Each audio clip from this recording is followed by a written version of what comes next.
The husband has lived in their apartment for a number of years. The owners recently sold it, and the new ones are moving in, so my daughter and her husband have to move. The problem is rents have gone up dramatically. The rent they are paying is $1,100 for a one-bedroom, which I thought was a lot. But now that I'm trying to help them find a place, most are now going for around $2,000 a month or more. They can't afford this. My daughter knows she is always welcome at home. Granted, a baby complicates things. I wasn't happy about her having a baby. She's young, just turned 22, but I would never deny her housing. However, I can't stand her husband. Let's just call him Aaron for simplicity's sake. I wouldn't invite Aaron over for dinner, let alone let him live with me. Aaron's in his mid-30s. Criminal history. Hair trigger temper. Chronically immature and has one hell of a jealous, possessive streak that has caused strain in their relationship, which I obviously do not approve of. Honestly, when she told me she was pregnant, I finally thought we'd be rid of Aaron. I genuinely thought he's exactly the kind of man to ditch. They've been on and off over and over since she was about 18, 19. Alas, if anything, it made him cling to her tighter. They had a very rushed wedding, and this is their longest stint together, without any breakups. Just over a year. There's still been a fair share of dramatics, of course, but I am surprised they've made it this far. Even so, I simply don't want to live with Aaron. I don't like him. I don't want him around me. I'd go above and beyond for my daughter and the baby. They can stay as long as they need, but not him. Obviously, this has created a rift between my daughter and me. She doesn't want to live separately from Aaron. I told her then she needs to figure out alternative arrangements. Well, their move-out date is rapidly approaching, the 15th of December, and they've still not been able to find a place, and she's panicking. She's been begging me to let them stay. I reiterated my terms. Aaron simply cannot stay here. This led to a lot of tears and some angry words, namely, me being a jerk. I can genuinely see why she might think that, but I also have to think about myself and my own sanity. Mini update. I do believe because of my anger and frustration, I exaggerated Aaron's flaws in my post below. Has he struggled with his temper? Yes, but I should not have described it as hair trigger. I have never thought of him as dangerous. I have never feared for my daughter's safety nor my own. I also described him as jealous possessive, and while I do see some of those tendencies, he's never tried to restrict her movements or isolate her. She's always dealt with a tremendous amount of anxiety, particularly when it comes to social situations. As much as I loathe to admit it, in this regard, he's been a wonderful cheerleader. He could keep her at home where she feels most secure, but he truly does encourage her to get out and be adventurous. As for his criminal record, it's all below the age of 24. He has not been in trouble with the law since. It still makes me uncomfortable, but I can admit he's been stable. In all the time I've known him, he's had no issues holding down a job, paying his rent, etc. What bothers me the most is the age gap. I can't explain that away or change it. It is what it is. It makes me uncomfortable. With that said, people here keep saying he's a predator groomer, but I just don't see that. I could very well be blind, naive. For now, however, I will defend him in this regard. Anyways, if posting here has shown me anything, it's that Aaron's not nearly as bad as I had built him up in my mind. So many people here are imagining a monster. He's just a guy, he means well, he's trying. He's still irritating, opinionated, immature and talks too much, but he does try his damnedest to take care of my daughter. He is a capable and present father and loves being one. They are married, he is family. Lots of people have stated they are a unit. They come together or not at all. I've started to agree. It's for that reason I've decided to allow them all to stay with me while they figure things out. Now, for a few comments before the update. Comment 1. If she is adult enough to get pregnant and get married, she is also adult enough to figure things out. Either she accepts your terms, it's your house, or they can stay with friends or his family. Can't have it both ways. Not the idiot. Comment 2. Not the idiot. She chose a loser and that carries consequences. Stand your ground. Now for the update. Thanks for all the comments on my last post. It's been a week since I laid down the law about Aaron not staying with us, and things have been tense to say the least. My daughter and Aaron have been scrambling to find a place, but the rental market is brutal. They've applied for several apartments, but either they're too expensive or they get outbid by other applicants. It's a mess. The move-out date is getting closer, and my daughter's stress is through the roof. She's been calling me every day, sometimes crying, sometimes angry. She doesn't understand why I can't just accept Aaron for her sake and the baby's. I've tried to explain my feelings, but it always ends in an argument. She says I'm being unreasonable and that I'm putting her in an impossible position. Aaron, on the other hand, has been surprisingly quiet. He's been going to work, coming home, and spending time with my daughter and the baby. He's been avoiding me, which is fine by me, but it's also kind of weird. I expected him to blow up at me by now, but he hasn't. Maybe he's trying to prove he's changed, or maybe he's just biding his time until they have to move. They've been staying with us for the past few days because their apartment is all packed up and they have nowhere else to go. It's been awkward. Aaron and I barely speak, and when we do, it's just the bare minimum. My daughter tries to act like everything is normal, but I can tell she's upset. The baby is the only one who's oblivious to the tension, thankfully. I've been helping them look for places, but it's tough. Every time we find something that might work, it gets snatched up before we can make a move. I've even offered to help with the rent, but it's not enough. The prices are just too high and their combined income isn't enough to compete. The other day, we had a big blow-up. My daughter accused me of not trying hard enough to help them. She said I was being selfish and that I didn't care about her or the baby. That hurt. I've been doing everything I can, but it's just not working out. Aaron jumped in and said some things that I won't repeat here. It got heated, and I ended up telling them both that maybe they should look for help elsewhere. Since then, it's been even more uncomfortable. We're all living under the same roof, but we might as well be strangers. My daughter spends most of her time in her room with the baby, and Aaron is either at work or out somewhere. I don't know where he goes, and I don't ask. I'm worried about what's going to happen when the 15th comes, and they still don't have a place. I don't want to kick my daughter and my grandchild out on the street, but I also can't live with Aaron indefinitely. It's a no-win situation, and I feel like I'm stuck between a rock and a hard place. I've been thinking about reaching out to some family members to see if they can take them in, but I'm not sure if that will work. My family isn't exactly close-knit, and I don't know if they'd be willing to help. Plus, I don't want to air our dirty laundry to everyone. It's just a mess.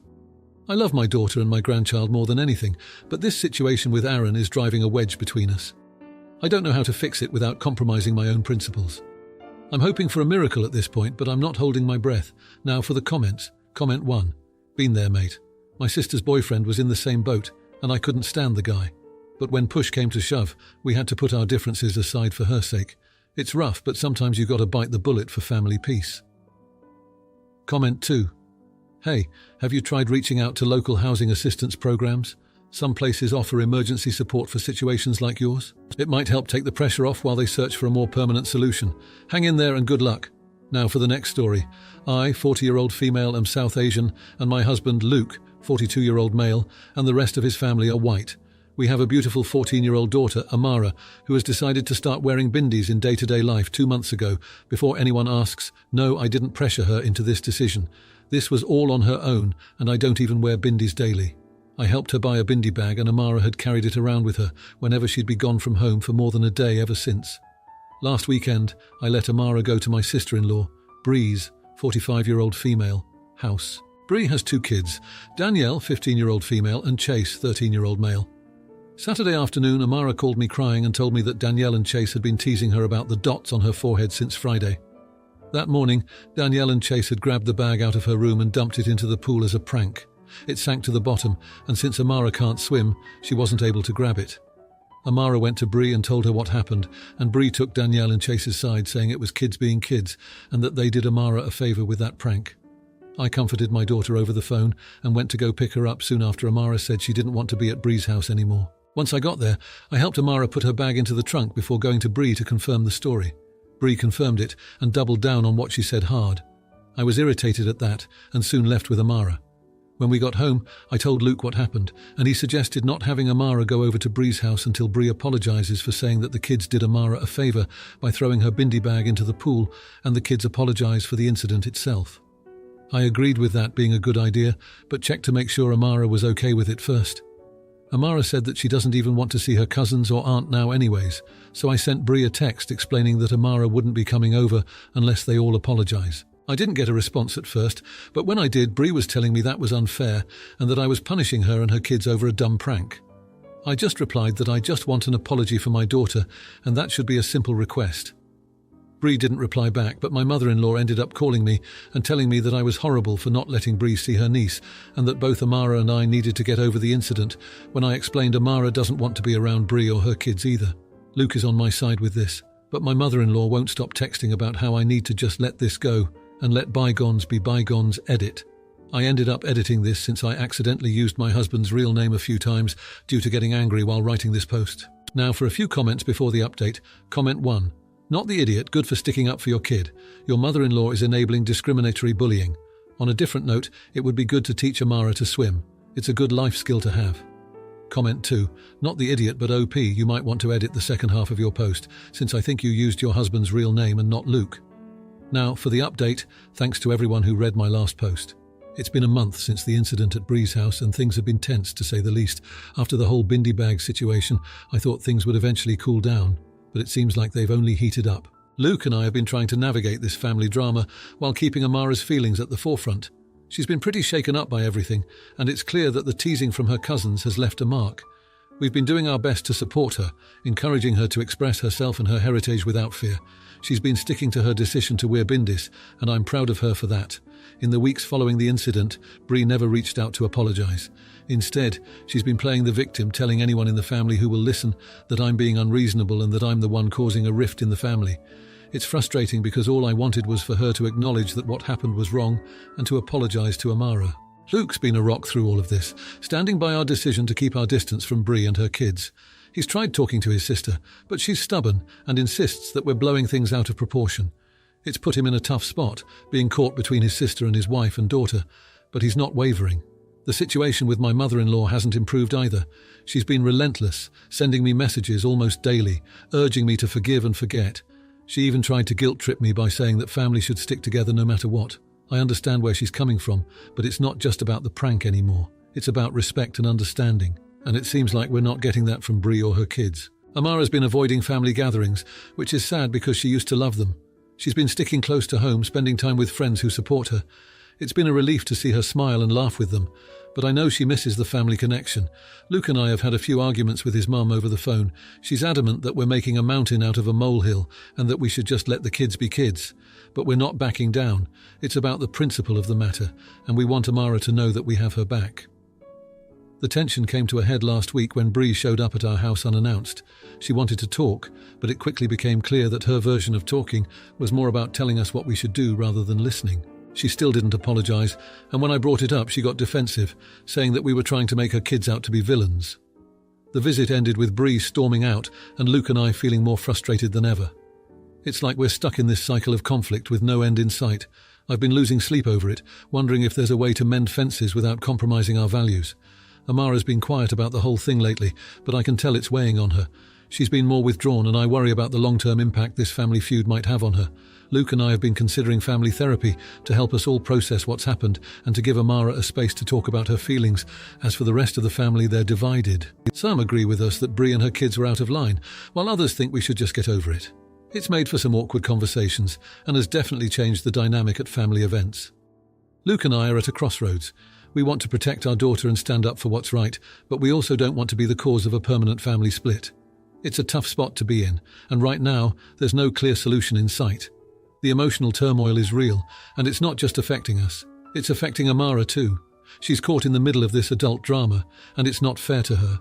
We're doing our best to keep her out of it, but it's hard when the conflict involves her directly. So that's where we are, a month later, and things are still unresolved. We're holding on to hope that maybe with time, Bree and her kids will come around and we can all move past this. But for now, the future of our family relationships remains uncertain. Now, for the comments. Comment 1. Hey there. I'm really sorry to hear about Amara's experience. Kids can be cruel, but it's important to teach them respect for other cultures. Have you tried sitting down with Bree and her kids for a heart-to-heart about why the bindi is significant to Amara? Comment 2. It sounds like a tough situation. Standing up for your daughter is key, but family rifts are hard. Maybe consider a mediator or family therapist who specializes in cultural sensitivity to help navigate this. It could provide a neutral ground for everyone to express their feelings and learn from this. If you like this video, you'll probably like these too. Also, while you're here, please consider subscribing. It's your support that keeps this channel alive and allows me to make better and longer videos. Have a great day.